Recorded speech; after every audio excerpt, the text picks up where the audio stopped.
अपना एनडीएस के FB live कार्यक्रम में सभी का स्वागत है।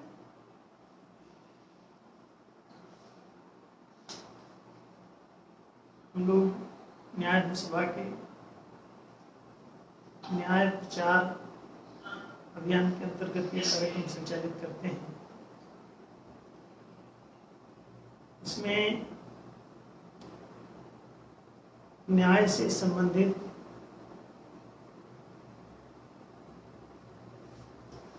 सभी मुद्दों पे चर्चा की जाती है। लोगों के प्रश्न भी इस विषय में आमंत्रित होते हैं और इसमें कमेंट्स में नीचे सभी लोग अपने प्रश्न डाल सकते हैं और इसे शेयर करते हुए सभी लोगों तक पहुंचाते रहें, जिससे कि देश और दुनिया में न्याय स्थापना अभियान को पहुंचाया जा सके और सभी लोग न्याय के विषय में जानकार, जागरूक और न्यायप्रिय बने,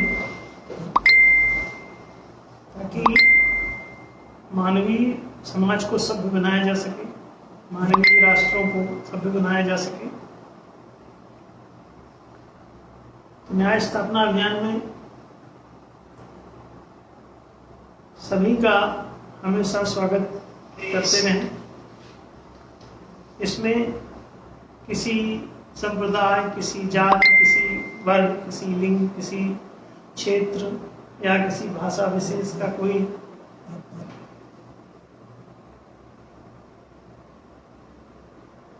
अलगाववाद नहीं है, बल्कि सभी समूहों, सभी समुदायों, सभी संप्रदायों, सभी वर्गों, सभी लिंगों, सभी रंगों, सभी क्षेत्रों, सभी भाषाओं में अलग अलग रूप से प्रतिष्ठित लोगों को समान रूप से इस न्याय स्थापना अभियान में स्वागत है।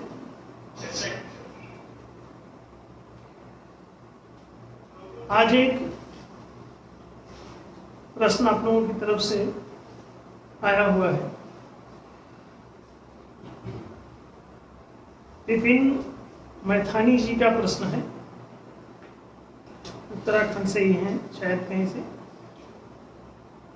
उन्होंने पूछा है, क्या भारत 2025 तक बल्कि न्यायशील हो जाएगा?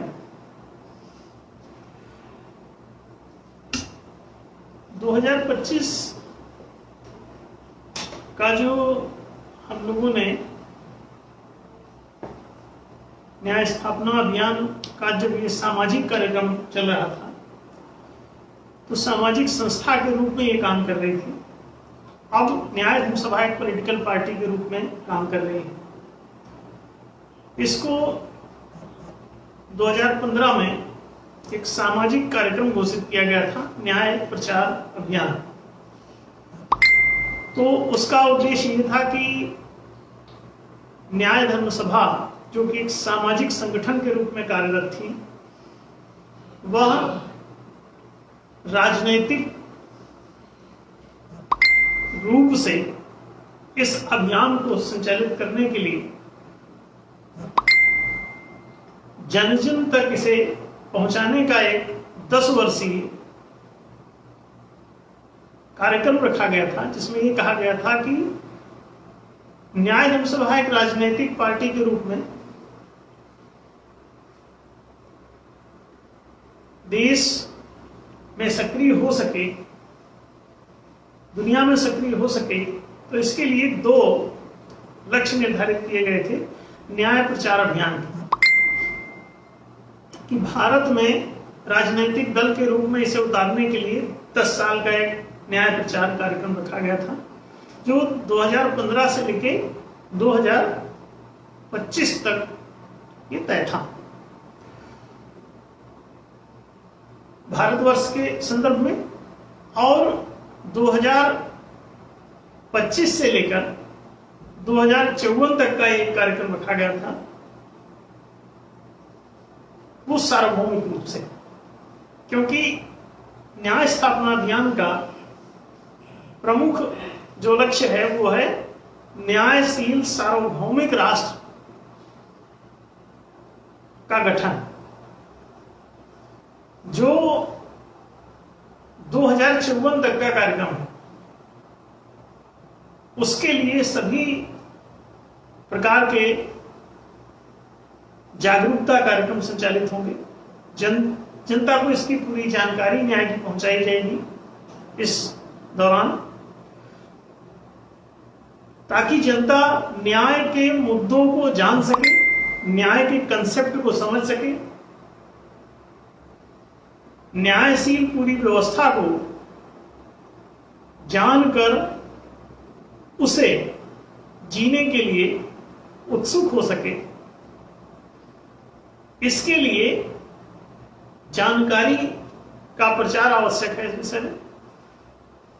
तो न्याय की जानकारी और जागरूकता संवर्धन के उद्देश्य से एक ये सामाजिक कार्य योजना थी जो 2025 और 2054 तक 2 रूपों में क्रियान्वित की गई थी, ताकि राजनीतिक पार्टी के रूप में इसे लॉन्च किया जा सके, पहले भारत में और 2025 के बाद पुनः इसे पूरी दुनिया में पहुंचाने के लिए।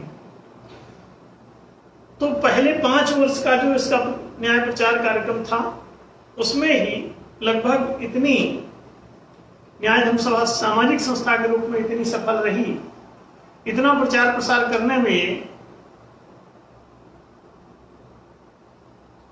सक्षम सिद्ध हुई कि ये राजनैतिक दल के रूप में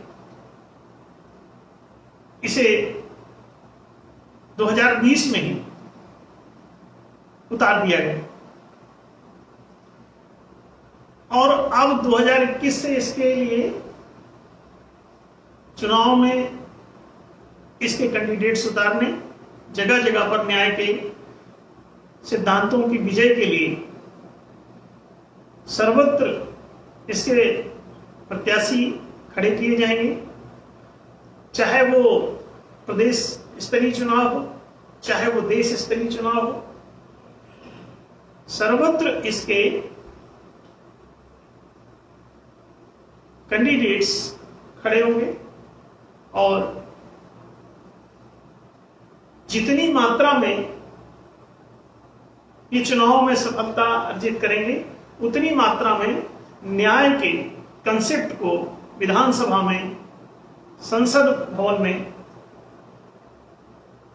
पहुंचा सकेंगे, सरकार के समक्ष रख सकेंगे, और यदि पूर्ण बहुमत से ही आते हैं तो न्यायशील सरकार का गठन करके एनडीएस के 111 न्याय प्रस्तावों को पूरी तरह से क्रियान्वित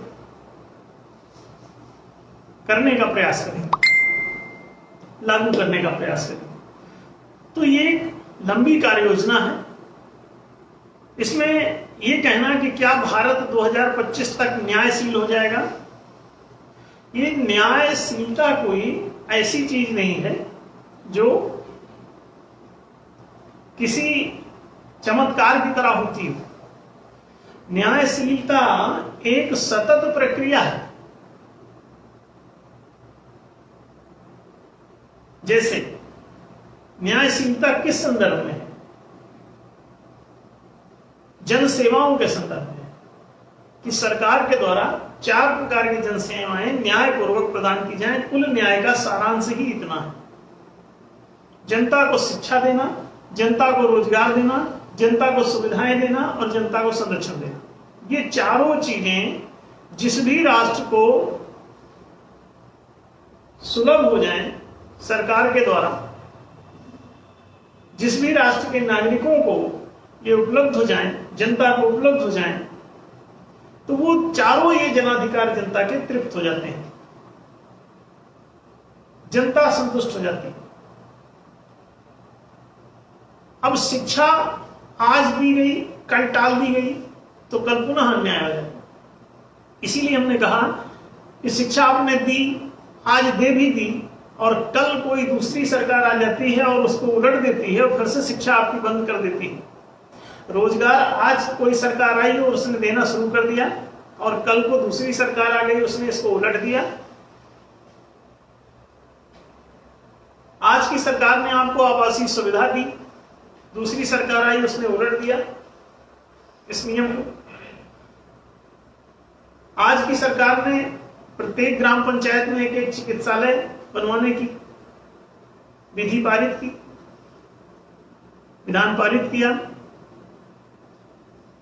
आपको चिकित्सा की सेवाएं वहां प्रत्येक ग्राम पंचायत स्तर पर सब प्रकार की मिलने लगी, विद्यालय की सेवाएं मिलने लगी, हॉस्पिटल की सेवाएं मिलने लगी, रोजगार कार्यालय की सेवाएं मिलने लगी, आवासीय बस्ती की सेवाएं मिलने लगी, सभी आवासीय सुविधाएं आपको सुलभ कराई जाने लगी राजकोषीय धन से। लेकिन अगले ही दिन या अगले ही वर्ष या अगले ही सत्र में कोई दूसरी पार्टी सरकार बना लेती है जो इस न्यायशील जनाधिकार को पूरी जनता से छीन लेती है। जैसे कि अभी पिछले हजारों सालों से ये चारों जनाधिकार जनता के छीने हुए। चारों जनाधिकार प्रत्येक नागरिक को समान और उचित रूप से सुलभ हो, इतना ही कुल न्याय का लक्षण है। शिक्षा, रोजगार, सुविधा संरक्षण, इसे विद्या जीविका सुविधा संरक्षण हम लोग कहते हैं। कि आपको विद्या पूरी मिल जाए 25 साल तक, 25 साल की उम्र तक, फिर उसके बाद एक रोजगार अनिवार्य रूप से मिल जाए, फिर एक आवासीय सुविधा मिल जाए बस्ती में, फिर एक चिकित्सालय की व्यवस्था हो, एक बैंकिंग की व्यवस्था हो, एक पेंशन का कार्यालय हो, संरक्षण सेवाएं, चिकित्सा, सुरक्षा, बीमा, बैंकिंग, पेंशन, आश्रय, प्रोविडेंट फंड, ये सारी संरक्षण सेवाएं हैं जो कि चौथी कहलाती है, चौथा जनाधिकार।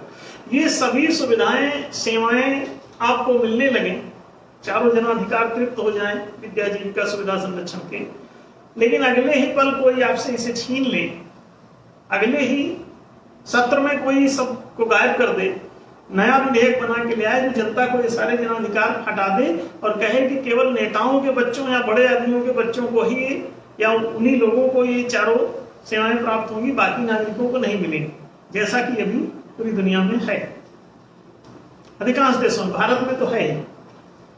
अभी ये चारों जनाधिकार आप क्या सोचते हैं आज नहीं है? आज भी उपस्थित है। चारों जनाधिकार आज भी राजकोष से दिए जा रहे हैं। फर्क इतना है कि ये जो दिए जाने की जो सीमा रेखा है वो 1 से 5% तक जाती है। आज भी 1 से 5% लोगों को पूरी शिक्षा मिलती है, 1 से 5% लोगों को पूरा रोजगार मिलता है, 1 से 5% लोगों को पूरी आवासीय सुविधाएं मिलती हैं, पूरा सड़क, पानी, बिजली, आवासीय भूखंड, भवन, सभी प्रकार की ये सुविधाएं आवासीय सब मिलती हैं। टेलीफोन, संचार, सब 5% आदमी तक ये पूरी तरह से सुलभ है। और ये अनादिकाल से इसी तरह चल रहा है। न्याय ये कहता है कि जो एक नागरिक का अधिकार है वही दूसरे नागरिक का अधिकार। संविधान ये कहता है कि सभी नागरिक समान हैं। लेकिन नेताओं के विधेयक, राजनीतिक दलों के द्वारा पारित किए गए विधेयक क्या कहते हैं?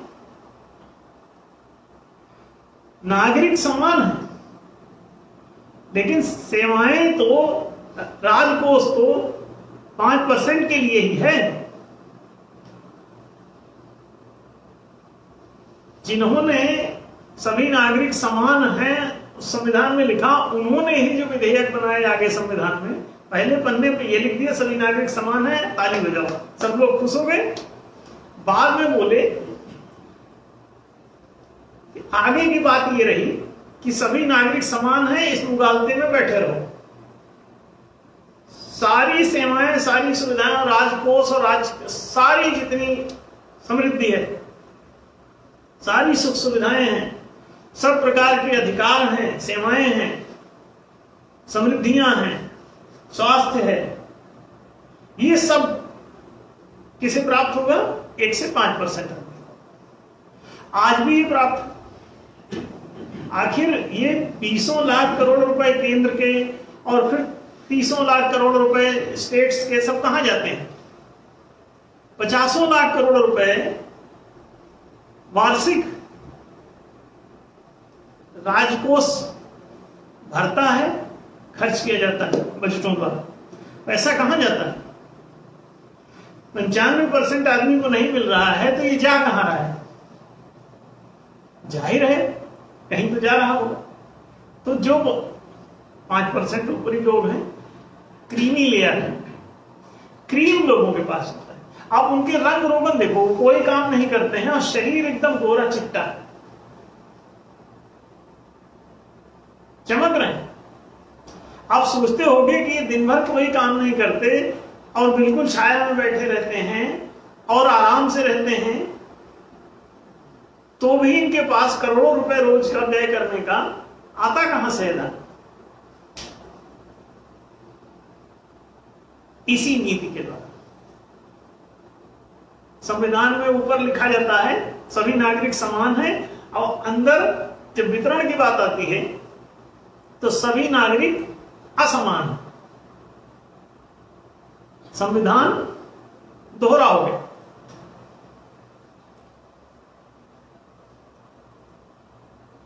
उसका एक फ्रंट पेज, उसकी फेसबुक और उसकी बैक बुक। तो फेसबुक इज 100% अपोजिट।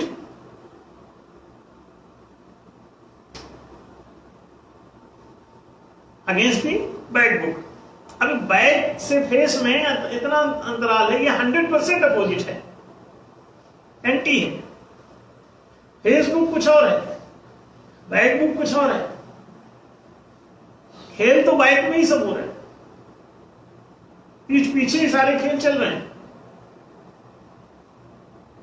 तो आप इसे समझ सकते हैं कि समस्या कहां है? वितरण का दोष है। राजकोष पर सभी नागरिकों का समान अधिकार है। बांटते समय राजकोष को, उसमें से सेवाएं, सुविधाएं वितरित करते समय जो फार्मूले अपनाए जाते हैं, वो फार्मूले न्याय संगत नहीं होते।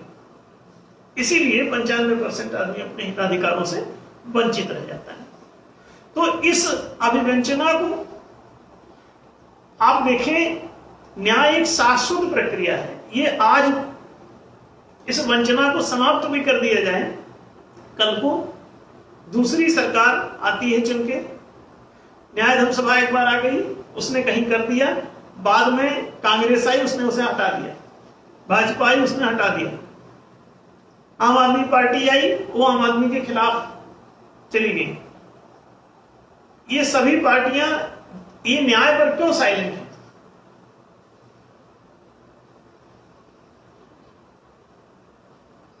चाहे वो कम्युनिस्ट पार्टी हो, चाहे वो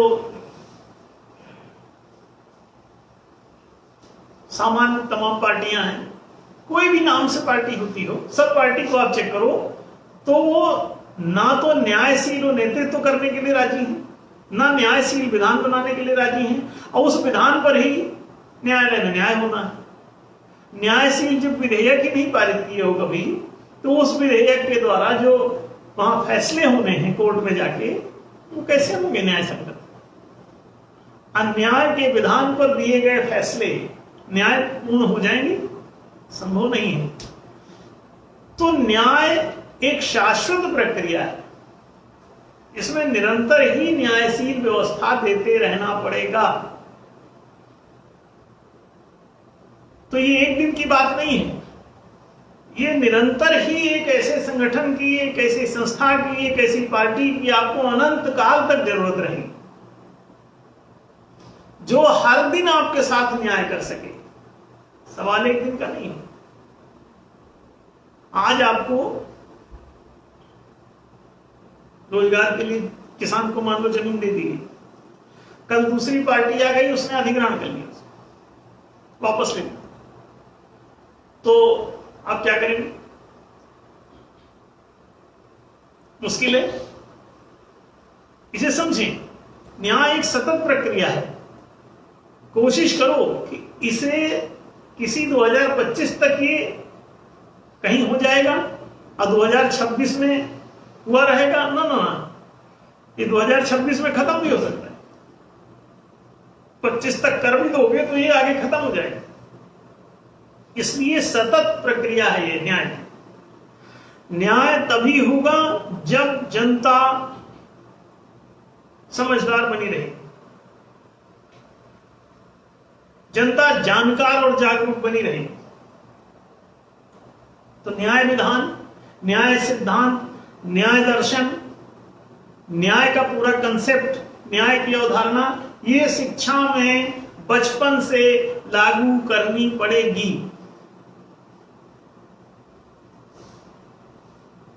बचपन से आपको पढ़ाया नहीं गया, आप सब बूढ़े हो चले, अब हम समझा रहे हैं इस उम्र में आप लोगों को न्याय क्या है।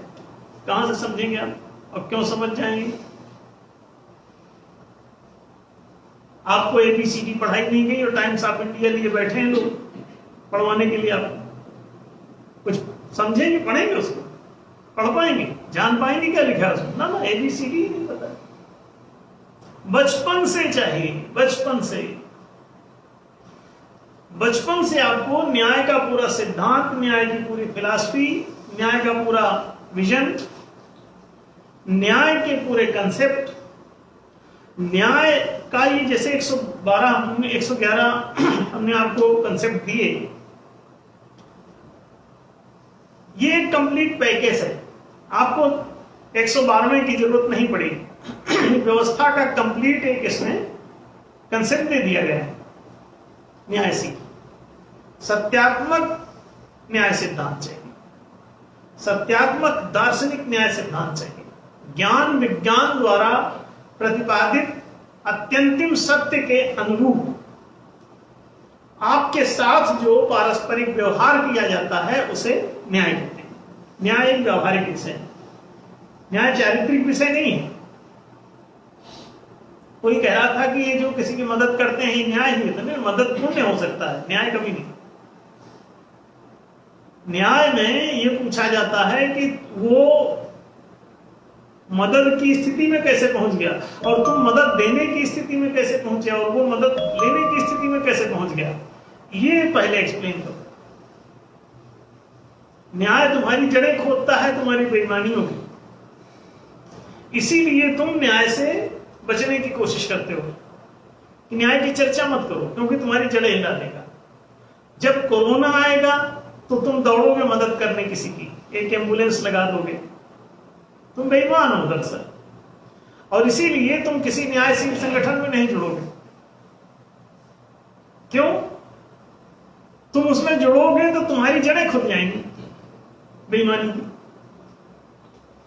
तुम शिकारी की तरह एम्बुलेंस लेके दौड़ते हो, जबकि काम ये सरकार का, स्वास्थ्य विभाग का है। तुम एम्बुलेंस लेके क्यों आए? और जिसका काम उसी को साजे, और करे तो डंडाबाजी। आप पुलिस की जगह किसी को पकड़ने पहुंच जाओ, पुलिस विभाग का काम करो, स्वास्थ्य विभाग का काम। अभी कुछ लोग जनसेवा के चक्कर में किसी अस्पताल के बाहर कुछ लोग फड़फड़ा रहे थे, ऑक्सीजन उनका नहीं लगा हुआ था, अंदर जगह नहीं थी, तो वहीं के वहीं 2-3 लोग लग गए, ऑक्सीजन वहीं लगाने लग गए। बाद में अस्पताल के मैनेजमेंट ने उनके खिलाफ रिपोर्ट कर दी कि अस्पताल की बदनामी करवाना चाहते हैं। अस्पताल के खिलाफ षड्यंत्र रचने के जुर्म में वो पुलिस ढूंढ रही, बदनाम कर रहे हैं अस्पताल। क्यों? ऊट पटाए लगा देंगे और बाद में नाम अस्पताल का लगेगा कि अस्पताल में देखो इनको क्या कर दिया। अगर तुमको डॉक्टरी का कोई अनुभव नहीं, डिग्री नहीं तुम्हारे पास, तुम पढ़े लिखे नहीं हो, जानते नहीं हो, तुम लगाए पड़े हो, आंख में लगा दिया ऑक्सीजन, पता चला कान में लगा दिया ऑक्सीजन। हाँ, तो जब तुमको पता ही नहीं है कि कितना ऑक्सीजन और कितनी अंदर जरूरत है, कितनी मात्रा सह सकता है, कितनी मात्रा में ढह सकता है मरीज, तुमको पता ही नहीं है, तुम जुटे पड़े हो। तो जिसका काम उसी को साजे और करे तो डंडा बाजे। सरकार को ये काम दिया गया है कि सरकार इस काम को करे, जनता को स्वास्थ्य सेवाएं सुलभ कराए, एम्बुलेंस सुलभ कराए। आप अपना एम्बुलेंस क्यों लगा रहे हो? कोई बड़े आए उदारवादी,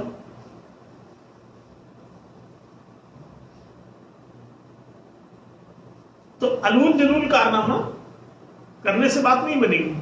आपको बचपन से ही शिक्षित होना पड़ेगा न्याय के विषय में। इसीलिए एक ऐसा संगठन जो न्याय के कंसेप्ट को अनंत काल तक प्रकाशित, प्रचारित, प्रसारित, प्रतिष्ठित निरंतर करता रहे, क्योंकि जैसे ही हटेगा सोचोगे न्याय होगा 25 तक हो जाएगा, नहीं 26 में फिर तुम पिटोगे। न्याय के कंसेप्ट को शाश्वत रूप से जागरूकता पूर्वक संगठित होकर के सामाजिक रूप से निरंतर प्रयत्नशील रहो, तब न्याय टिकेगा, अन्यथा न्याय गायब हो जाएगा। दिए में तेल नहीं डालते रहोगे, बल्ब में पीछे से बिजली बना बना के नहीं पहुंचाते रहोगे तो बल्ब बुझ जाएगा। दिए में तेल नहीं डालते रहोगे, दिया बुझ जाएगा। समझना, जो जीवंत चीजें हैं, न्याय एक जीवंत देवता है, भले दिखता नहीं, इसको निरंतर सांसें देना पड़ेगा, निरंतर इसकी आरती करते रहना पड़ेगा, निरंतर न्याय के देवता की उपासना करनी पड़ेगी, न्याय को ही धर्म मानना पड़ेगा, न्यायालय को ही मंदिर मानना पड़ेगा, न्याय विधान को ही धर्म ग्रंथ घोषित करना पड़ेगा।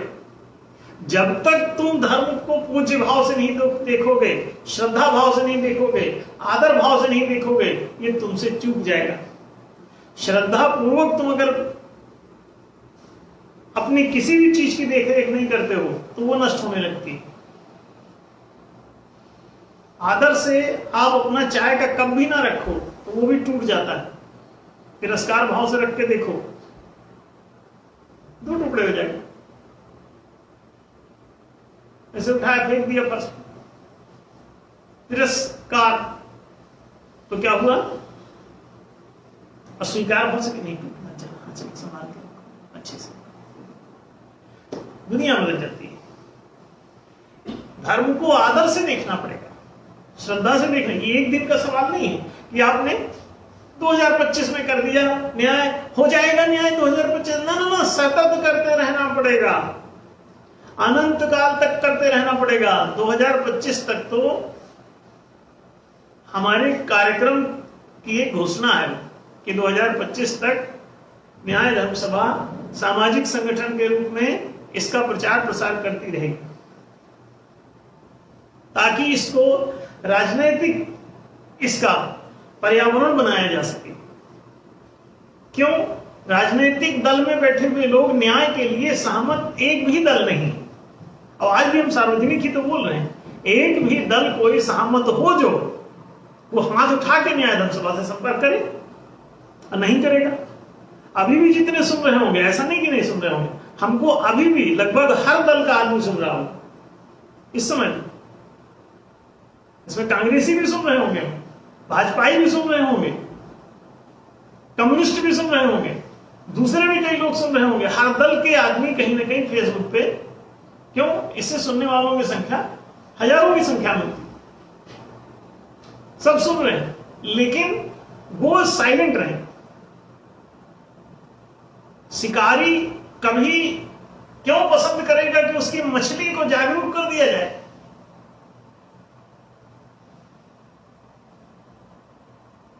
बल्कि वो तो ये सोचेंगे कि न्याय का प्रचार करने से मछलियां मिटक जाएंगी। कई जगह तो जब न्याय के प्रचारक अपने जाते हैं, उनको बताते हैं कि तुम्हें शिक्षा प्राप्ति का अधिकार है, रोजगार प्राप्ति का अधिकार है, तो कुछ लोग दूसरे दल के आ जाते, कहते हैं क्या भड़का रहे हो उनको? अब देखिए, इनको शिक्षा रोजगार प्राप्ति का अधिकार क्यों बता रहे हो? ये भड़क जाएंगे। अभी तो उनको मंदिर, मस्जिद, गुरुद्वारे, चर्च के आधार पे पगड़ी, टोपी और जनेऊ और किसी आधार पे आप वोट ले लेते हो। दुर्गा, काली, मां संतोषी, जय श्री राम, जय महाकाल, हर हर महादेव, जय जीसस, जय मोहम्मद, नहीं जय इस्लाम, मूर्ति को नहीं मानते। तो वो अपने अपने कंसेप्ट पर आप सब वोट प्राप्त कर लेते हैं। और अगर इन सभी संप्रदायों के सभी अनुयायी ये समझ गए कि इनको शिक्षा प्राप्ति का अधिकार है, रोजगार प्राप्ति का अधिकार है, आवासीय सुविधा प्राप्ति का अधिकार है, चिकित्सा, सुरक्षा, बीमा, बैंकिंग, पेंशन आदि सब प्राप्ति के अधिकार है इनको, आपका प्रथम नागरिक राष्ट्रपति को ये सब मिल रहा है, देख लो। नहीं मिल रहा है? पेंशन भी मिल रही है, एक एक नहीं, तीन तीन चार चार पेंशन भी हमने सुना है कई नेताओं को प्राप्त हो रही है। अब देख लीजिए, कई कई पेंशन होल्डर भी हैं। दूसरे जो नागरिक हैं वो संविधान में तो लिखे होगी सब समान है। समान काहे के लिए था? डंडा बजाने के लिए समान है ये सब, कि पुलिस द्वारा इनको गाली दिलवाई जाती है, डंडे बजाए जाते हैं। पर देखो अभी बेभाव का पिट रहे हैं, चारों तरफ लाठियां बज रही है ना। कोरोना काल में सबकी मेहमान नवाजी चल रही है अच्छे से। कई तो क्रिकेट की कमेंट्री जोड़ दी है उसी के साथ, इनके परफॉर्मेंस के साथ। सबको दो दो चार चार लाठियां इनाम में मिल रही हैं। ये इस काम के लिए सब नागरिक समान है, कि समान रूप से इनकी कुटाई होगी। अच्छा, ऊपर वालों की नहीं होती। ये 95% लोग इस मामले में समान हैं। 5% लोग, उनके सामने तो पुलिस की गिट्टी बन जाती है, उनकी बत्ती बुझ जाती है, डंडा नीचे गिर जाता है, सस्पेंड होने का खतरा मंडराने लगता है। और आप देख लीजिए, अभी एक गया था किसी बड़े आदमी की पार्टी में, डंडा बजा के आ गया, शादी चल रही थी। अब वो शायद मजिस्ट्रेट थे महोदय, हाँ, अब फुट गए बेचारे। अब हमने सुना है सस्पेंड पड़े और 5% पर हाथ डालो। अरे जनता को कूटो, 95% इनकी पीठ इसीलिए बनाई है खुदा ने, इनको लाल करो। अब चाहे जितना मारो, कहीं सस्पेंड नहीं होगी, गारंटी। आवाज तक नहीं हो। क्या हो गया? इनको तो मारने के लिए ही नागरिकता दी गई। इनको मारो, कूटो, गरियाओ, सुरो, खूब अच्छे से बना बना के मांझो इनको ठीक से, कितनी भी लाठियां भांजो, जितने भी आम नागरिक हैं पर आप भांजते रहो। 95% पर भांजो, कोई खतरा नहीं। 5% पर भांज दिया, खतरा ही खतरा, तुरंत सस्पेंड और ले। तो जिंदगी जीने का अधिकार किसे है? 5%। और जीता किसके द्वारा है? जीने के साधन कौन देता है उनको? ये 95% लोग। यही सब गाते, खिलाते, पिलाते। जंगल से कौन बड़ा आदमी गया है पिस्ता, काजू, बादाम तोड़ने? गया कोई? और सबसे ज्यादा उन्हीं के घर में पाया जाता है सब माल। काहे? वो उगाते नहीं, सिर्फ खाने के लिए पैदा करते। न्याय कहता है जिसका जब जैसा जितना कर्म उसका तब वैसा उतना फल। ये न्याय का कंसेप्ट है। कर्म के बिना फल नहीं माना जाता। जैसा कर्म वैसा फल, जितना कर्म उतना फल, और जब कर्म तब फल मिले तो इसे न्याय कहते हैं। अब अगर ऐसा ना हो रहा हो तो कहते हैं कि न्याय नहीं है। बात स्पष्ट है। जो जस्किन से तस्फर चाखा, न्याय का सिद्धांत तो शास्त्रों में आप देख लो। कर्म प्रधान विश्व कर राखा अजो जस्किन सुतस्थल चाखा, ये मनुष्यों के लिए है। अब पशुओं के लिए क्या कहा गया है? वही है सोई जो राम रचि राखा, वो करी तर्क बढ़ावे शाखा। ये पशुओं के लिए उपदेश है। मनुष्यों के लिए है कर्म प्रधान विश्व कर राखा अजो जस कीन सुतस्थल चाखा। जैसा कर्म गीता में ही कहती है, कर्मण्येवाधिकार अस्ते, फल की चिंता मत करो, फल तो आएगा ही। बोल जैसा कर्म करोगे वैसा फल देगा भगवान। ये है गीता का ज्ञान, ये है गीता का ज्ञान। कितने दिनों से गाना चल रहा है, जाने समझ में आया कि नहीं आया देश को। लेकिन इतना ही, न्याय सिद्धांत को कर्म फल का सिद्धांत कहते हैं। तो जैसे जैसे आप लोग इन बातों को समझेंगे, प्रचारित प्रसारित करेंगे, वैसे वैसे ये जीवन और जगत धन्य होगा, राष्ट्र का उद्धार होगा, सारी दुनिया सुखपूर्वक जी सकेगी। अधिकार पूर्वक जीना ही सुखपूर्वक जीना है। चारों जनाधिकार आपको मिल जाए, शिक्षा प्राप्ति अधिकार, रोजगार प्राप्ति का अधिकार, सुविधाएं, आवासीय सुविधाएं प्राप्ति का अधिकार, और चिकित्सा सुरक्षा, बीमा, बैंकिंग, पेंशन, आश्रय आदि संरक्षण प्राप्ति। ये चार आपके जनाधिकार हैं। ये चारों जनाधिकार के लिए 4 भाग में राजकोष का विभाजन होना चाहिए था, और ये आपको मिलता। आज देश में कभी किसी ने सुना कि इन 4 भागों में समान रूप से 25-25% न्यायोचित बजट बना? न्यायशील संतुलित बजट कभी आपने सुना? अब अगर ये बना होता तो शिक्षा सबको मिल गई होती। 25% शिक्षा बजट, सोच लीजिए 25% विद्या बजट, 25 साल तक सारे शिक्षा, प्रशिक्षण, शोध, अनुसंधान सब 25% में निपट जाते प्रत्येक नागरिक के लिए। लेकिन नहीं हुआ। 25% रोजगार कोष में अगर पैसा जमा कर दिया जाए तो 10% कृषि क्षेत्र में रोजगार देने के लिए, 10% वाणिज्यिक क्षेत्र में रोजगार देने के लिए, अब 5% कई तमाम राजकीय कार्यों में संलग्न लोगों को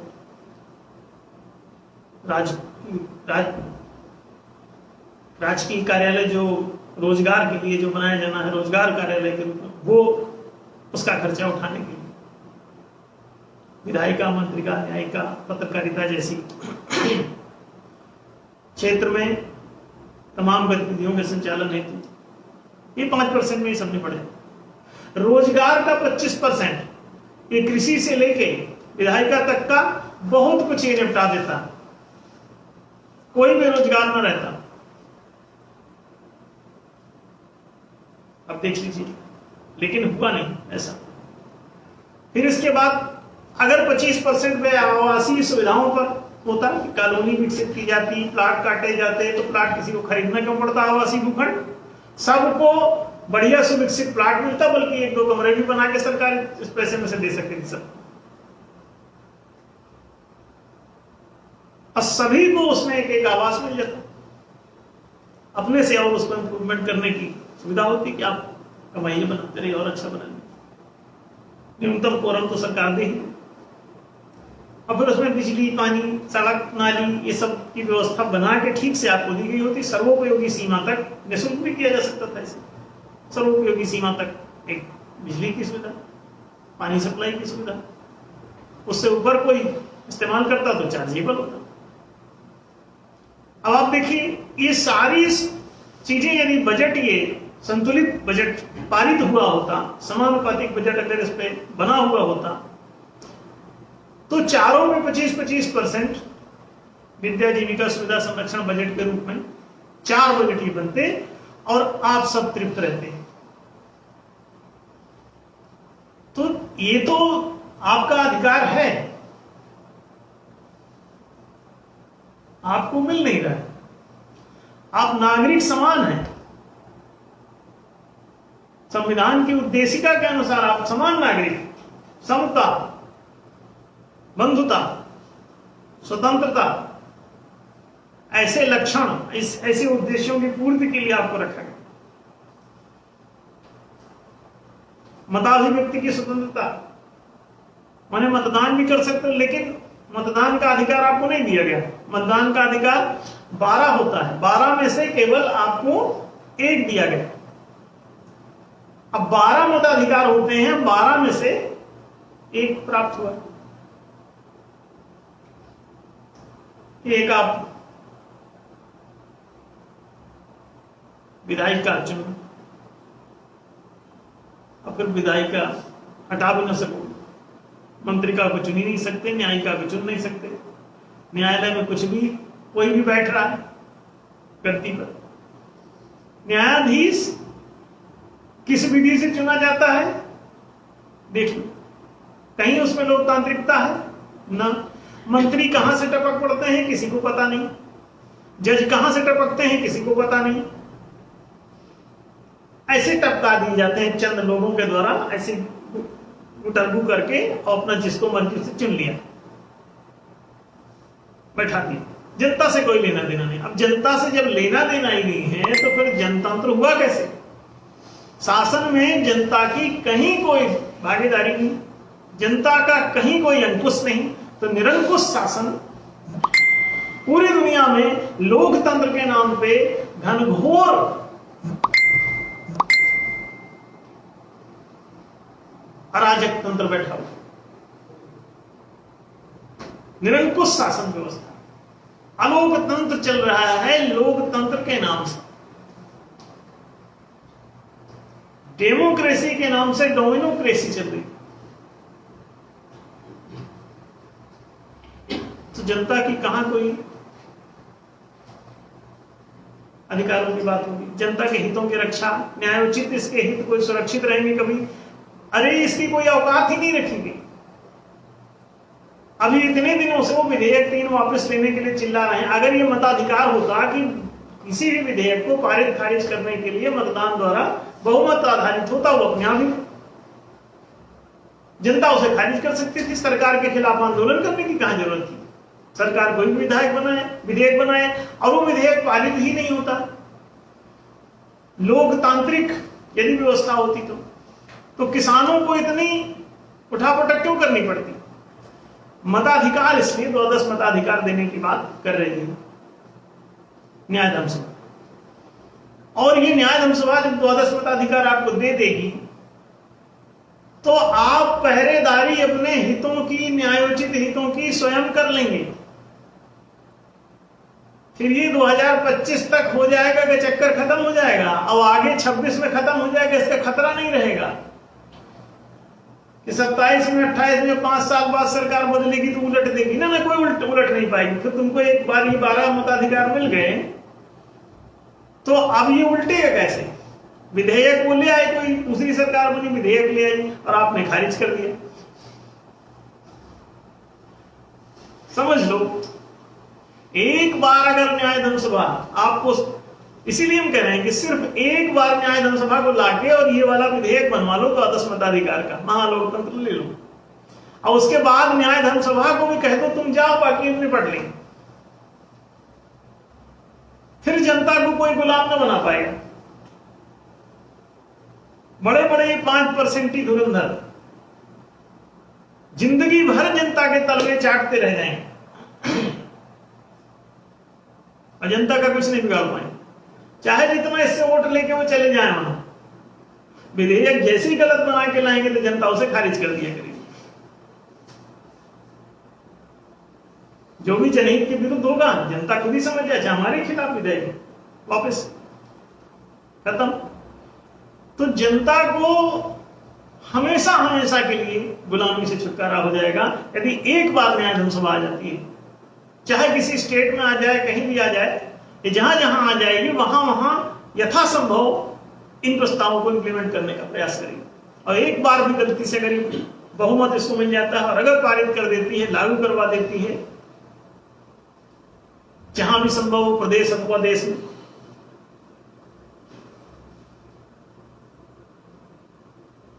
क्रांति हो। कोई लड़ाई झगड़ने की जरूरत नहीं, ये आराम से जन क्रांति, ज्ञान क्रांति कह लो, तुम समझ गए हो, बस इतना ही काफी है, वोट दे के अपना सिस्टम सही कर लो। तो न्यायधर्म सभा यदि एक बार भी कहीं चुन के आ जाती है तो हमेशा हमेशा के लिए दुखों का अंत हो जाएगा जनता का। इसका खूब दौड़ के प्रचार करो, जगह जगह जाओ। ये ऐसी चीज लेके आ रही है जो कोई पार्टी तुमको देगी नहीं कभी, महालोकतंत्र। और ये आपको प्रायोरिटी पे दे रही है 53 नंबर प्रस्ताव। 53 नंबर को क्रियान्वयन के लिए नंबर 1 पे रखा गया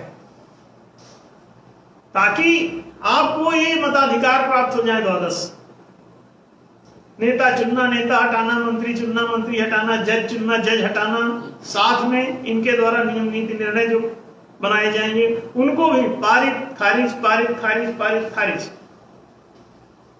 ये करने की व्यवस्था। कुल 12 मताधिकार बैठते हैं। ये 12 मताधिकार का विधेयक, इस प्रस्ताव को 53 नंबर को पारित करके विधेयक बना के पारित किया जाएगा। पारित करके इससे जनता को हमेशा के लिए आजाद कर दिया जाएगा। फिर किसी स्पार्टाकस को जनता को आजाद कराने का आंदोलन नहीं चलाना पड़ेगा। फिर किसी गांधी को जनता को आजाद कराने के लिए संघर्ष नहीं करना पड़ेगा। गांधी जी चाहते थे स्वराज्य आ जाए, कि जनता का स्वयं का शासन आ जाए, लेकिन वही नहीं जानते थे कि आएगा कैसे, क्या करेंगे शासन में ऐसा तो इनका स्वराज्य मिल जाएगा।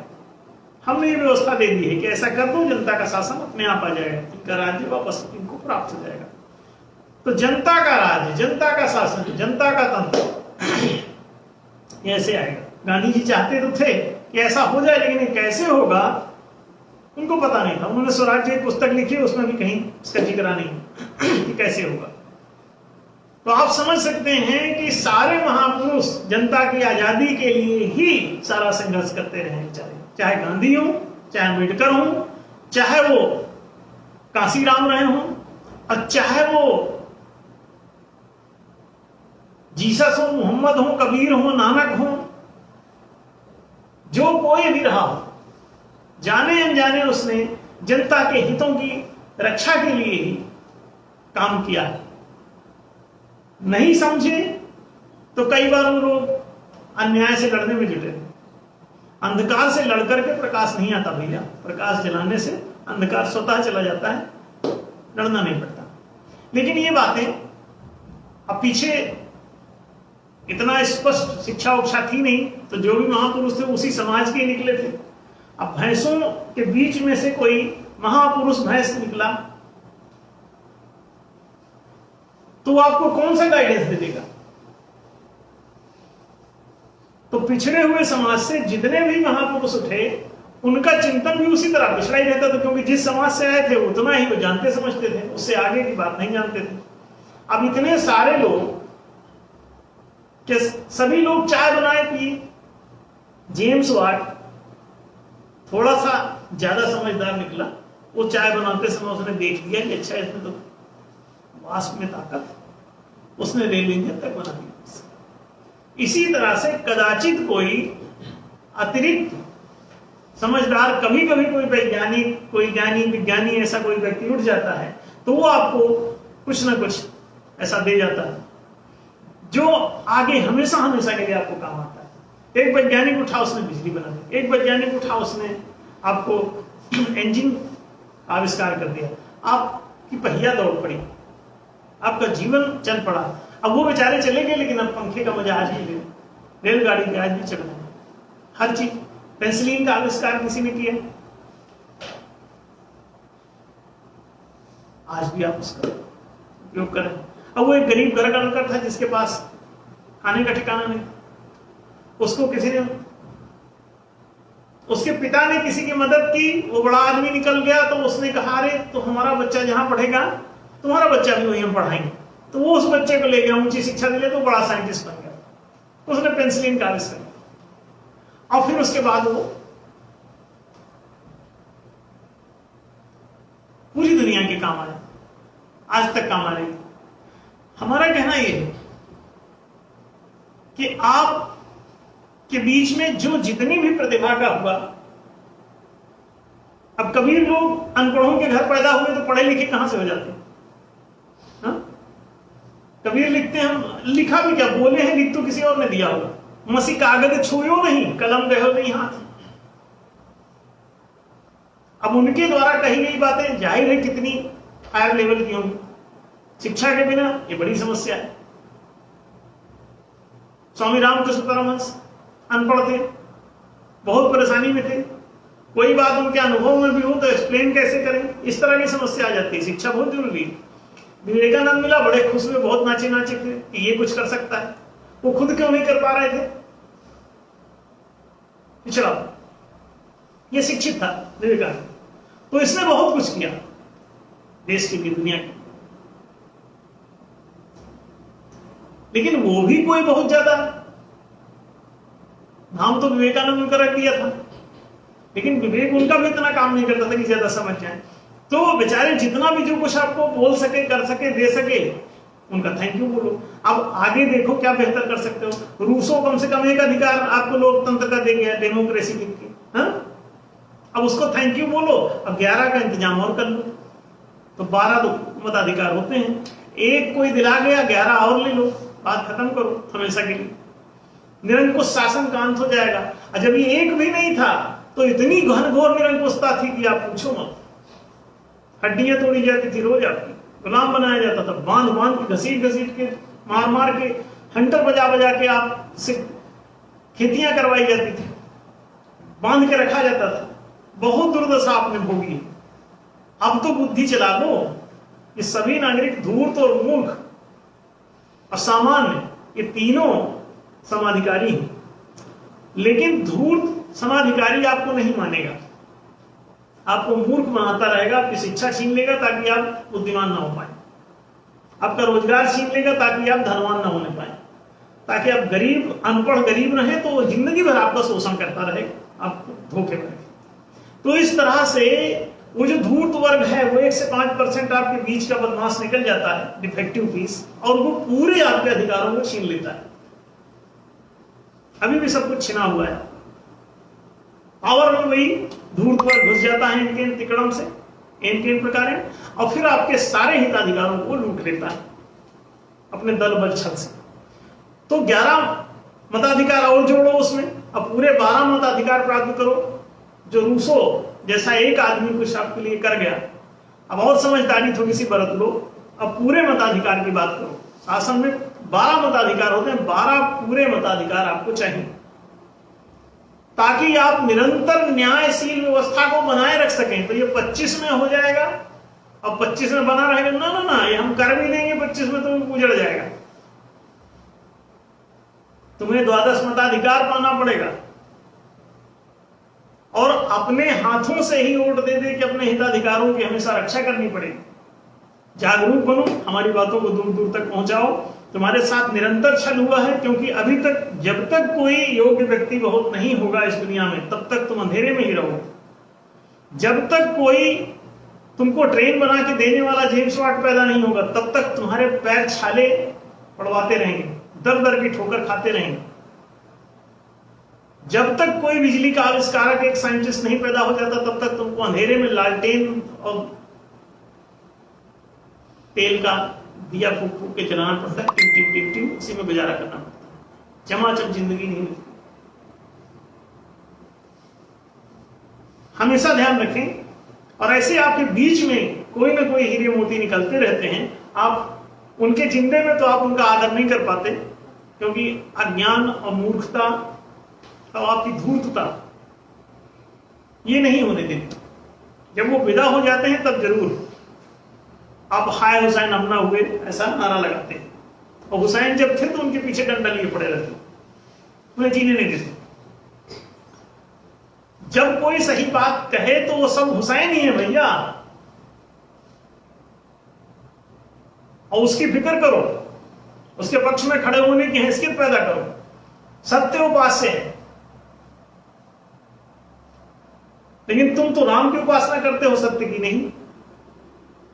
राम नाम सत्य है तब बोलते हो जब मर जाते हैं, मरने पे सिखाते हो सत्य की उपासना। राम नाम सत्य है और सत्य बोलो गत्य है, आगे कहते हैं सत्य बोलो तब गति मिलेगी। नारा पूरा ये है, मरने पर जब लगाते हैं अर्थी के आगे चलते हैं, और उसके पहले जिंदगी में समझाते हैं राम राम बोलो, जय श्री राम।